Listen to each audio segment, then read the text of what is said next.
आप आए हमारे इस कोचिंग में, आप आए हमारे इस कोचिंग में, चार तारे झिलमिलाने लगे।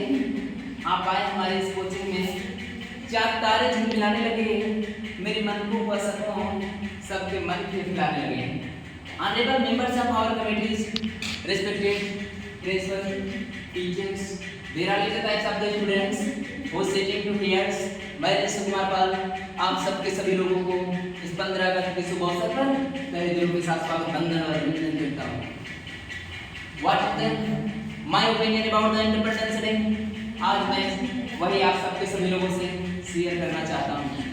आज़ादी का असली मकसद वही समझ सकता है जिसने कभी गुलामी को नजदीक से देखा हो, जिसने कभी गुलामी को झेली हो। असली ये आज़ादी हमारे देश के महावीर नेता सुभाष चंद्र बोस, महात्मा गांधी, चंद्रशेखर आजाद, भगत सिंह जैसे देशभक्त ने दिया है। देशभक्ति क्या होती है? यहाँ पे बात आई है देशभक्ति, तो आप देशभक्त तो देशभक्ति भी जानना चाहिए। कहते हैं अपने समाज के प्रति, अपने गांव के प्रति, अपने समाज के प्रति, अपने शहर के प्रति समर्पण और त्याग की भावना होती है देशभक्ति। हर एक देशद्रोही के जीवन में लाने वाला तूफान होता है देशभक्ति, ताकि हर एक देशद्रोही की बात को समझ सके। यदि तू परिंदा है, यदि तू परिंदा है तो ये आकाश तेरा है, यदि तू दरिंदा है तो ये शमशान भी तेरा है। भाईचारे से रहना है तो रहे जमीन पर, अदरवाइज ये कब्र भी तेरी है और शमशान भी तेरा है। वैसे तो हम कहते हैं देश दुनिया के सबसे बड़े लोकतांत्रिक देश में है, वैसे तो हम कहते हैं देश दुनिया के हम सबसे बड़े लोकतांत्रिक देश में है। यहाँ पर हिंदू पैदा होते हैं, सिख पैदा होते हैं, ईसाई पैदा होते हैं, लेकिन बड़े दुर्भाग्य की बात है हम इंसान नहीं पैदा होते हैं। हम आपको कहना चाहते हैं कि राष्ट्र निर्माण के लिए न तो हिंदू की जरूरत होती है, न मुसलमान की जरूरत होती है। एक राष्ट्र निर्माण के लिए सच्चे इंसान की जरूरत होती है, सच्चे इंसान की जरूरत होती है। हम आपको बताना चाहते हैं कि जब हमारा देश आजाद हुआ था, उसके बाद भी हमारे देश में 1962, 1965, 1971 के युद्ध हुए थे। 1962, 65, 71 के युद्ध में अपनी सुहाग को गवा देने वाले औरत भी जब घर का हालात ये हुआ करते थे कि प्यार भी भरपूर गया, मांग का सिंदूर गया, छोटी छोटी बेटियों, छोटे छोटे बेटों को लगोटियाँ चली गई, प्यारी प्यारी बेटियों की चोटियाँ चली गई। वाले हालात पैदा हो जाने के बाद भी, वाले हालात पैदा हो जाने के बाद भी एक माँ अपने बच्चे को सरहद पर अपने दुश्मन की धज्जियाँ उड़ाने के लिए भेजती थी कि पुत्र मेरे मत घबरा जाना, ये पुत्र मेरे मत घबरा जाना, तू 1 इंच भी पीछे मत हटना, चाहे इंच इंच कर जाना, चाहे इंच इंच कर जाना।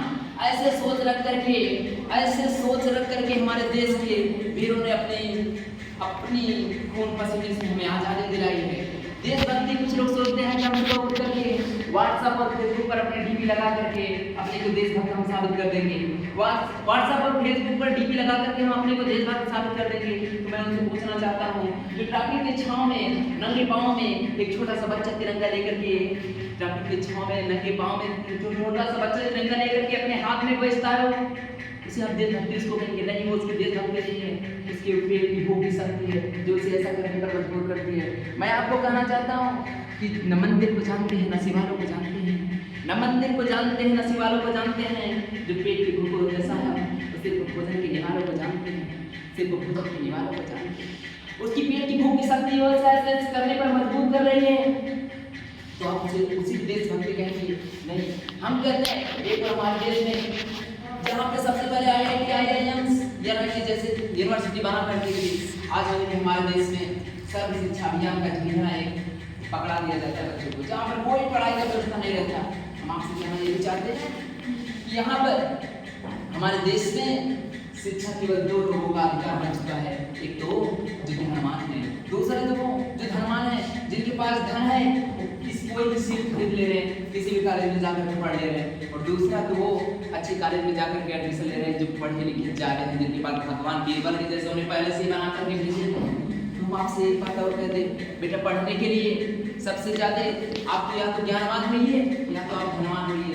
यदि आप इन दोनों में से कोई नहीं है तो सोचिए आप गड़बड़े नहीं। हम कहते हैं कि जिस तरह से हमारे देश का युवा इसमें जाकर के मंदिर में नारियल फोड़ता है, मंदिर में जाकर के नारियल फोड़ता है और भगवान से अर्जी लगाता है भगवान मेरी नौकरी लग जाए। अगर इस तरह की बात को सोच करके आप सबके सभी लोग भी काम करेंगे तो बेटा अच्छा नहीं होगा। Thank you to all of you.